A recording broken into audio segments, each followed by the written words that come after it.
Direto da periferia do Brasil, mais um vídeo da série O que aconteceu para chegarmos nesta situação, nesse estágio.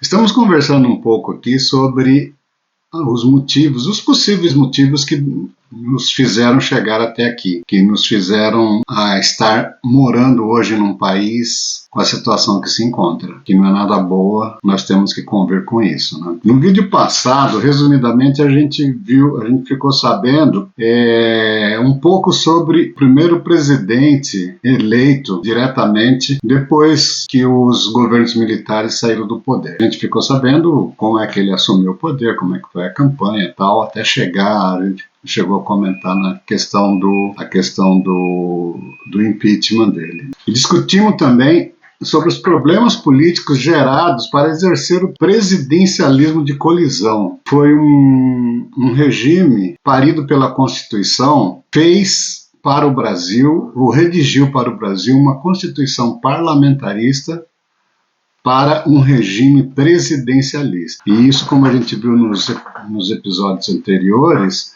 gerou então quase que uma ingovernabilidade para aquelas pessoas, para aqueles presidentes que decidem exercer a presidência de verdade, né?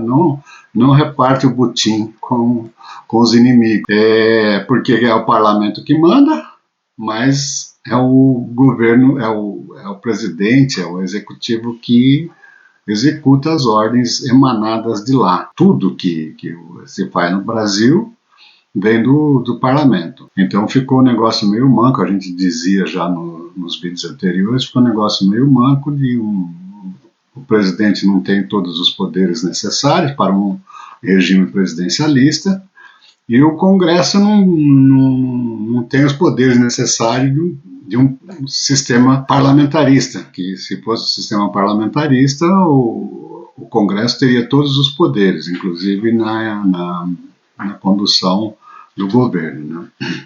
E foi nesse contexto, então, que o Collor assumiu, diminuindo ministérios, diminuiu drasticamente o número dos ministérios, a gente já falou nos vídeos anteriores, né?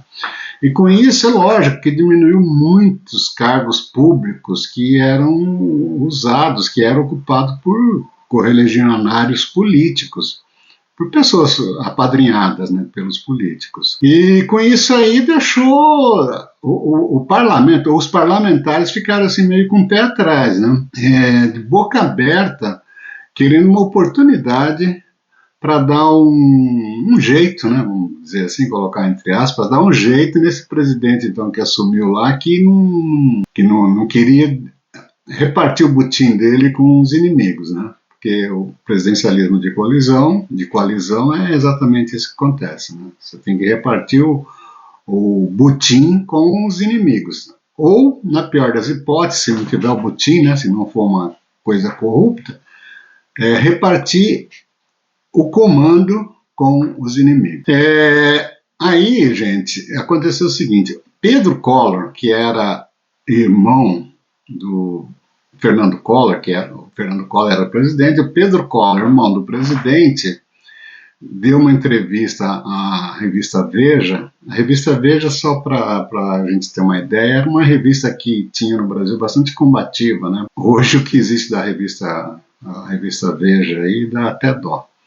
Mas, enfim, o Pedro Collor deu uma entrevista que teve uma repercussão bastante grande nessa revista aí. E essa entrevista dada por Pedro Collor, as pessoas falam que foi dada por causa de uma rixa familiar, uma briga familiar lá em torno de uma função do ciúme de uma tal Teresa, né?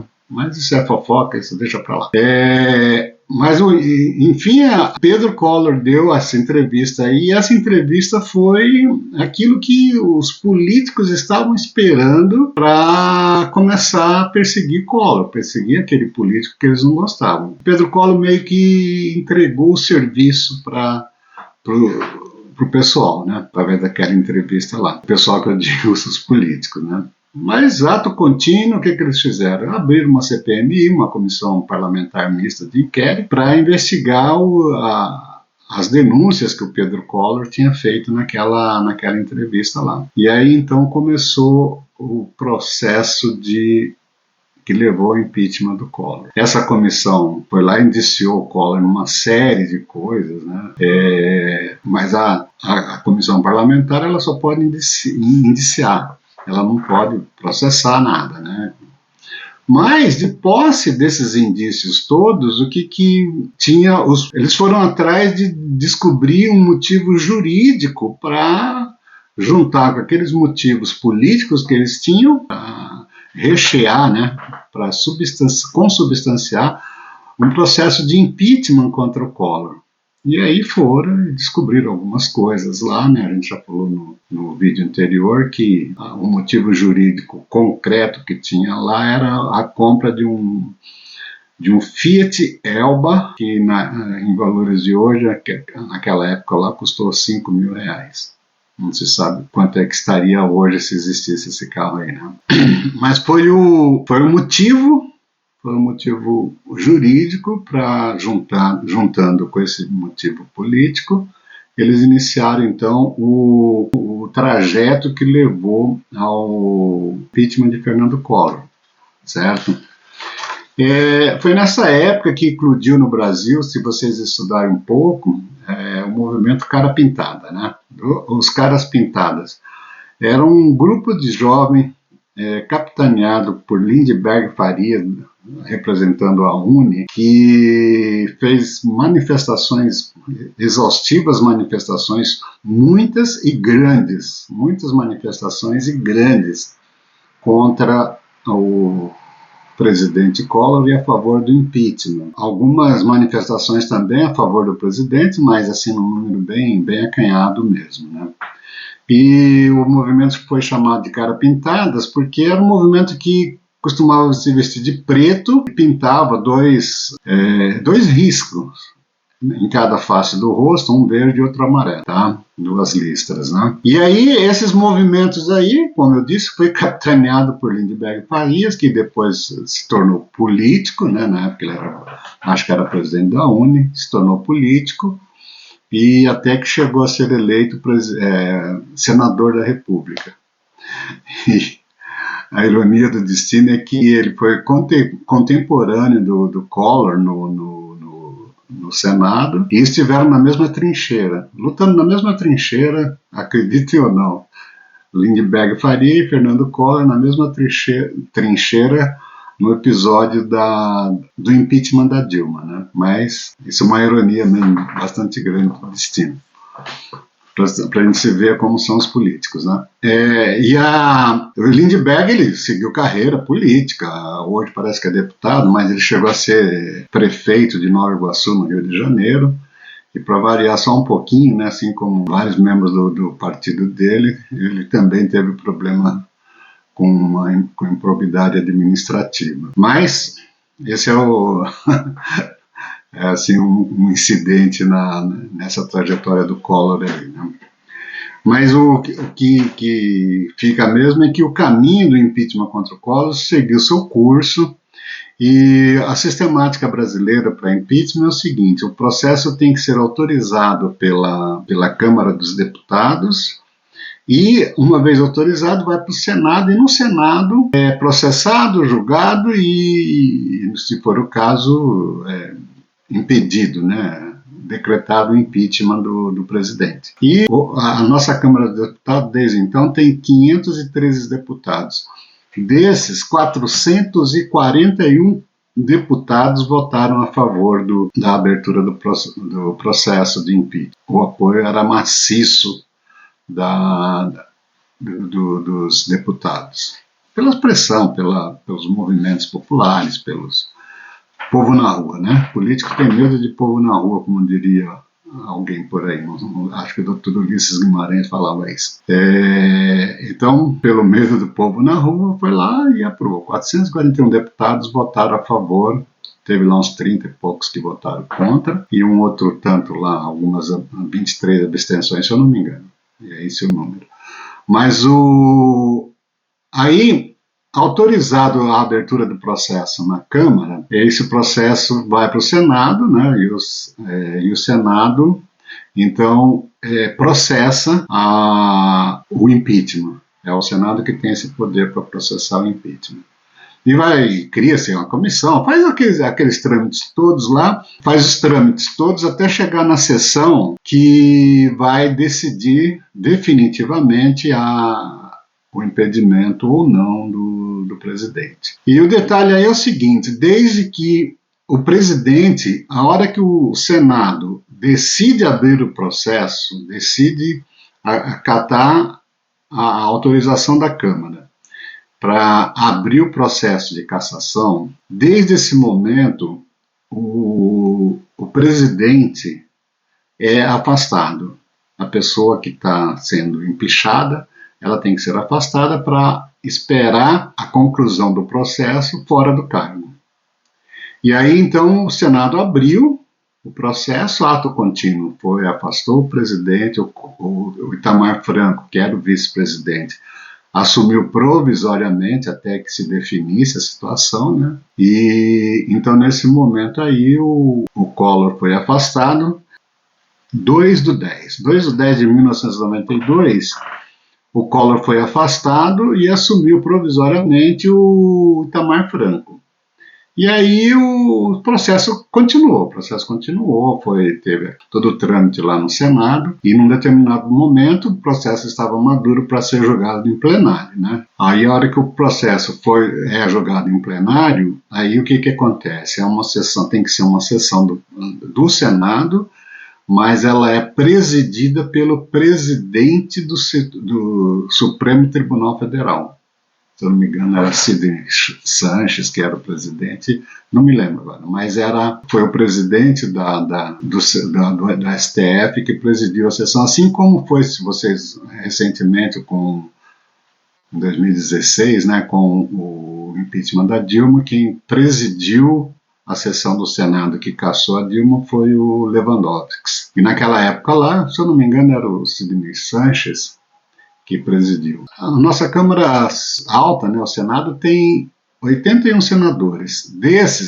Desses senadores aí, 76 votaram a favor da cassação. Então, no dia 29 de dezembro de 1992, iniciou-se a sessão que iria finalmente votar a cassação do Collor. Só que aconteceu um negócio, uma curiosidade. Curiosidade não, né? Aconteceu um fato aí que foi o seguinte: o Collor, antes de iniciar a sessão, o Collor pediu para o advogado dele ler uma carta de renúncia. Ele estava renunciando ao cargo de presidente naquele momento lá, e com essa manobra aí, o que ele tentava fazer? Ele tentava não ser empichado, não sofrer o processo de impeachment, não ser afastado pelo impeachment, né?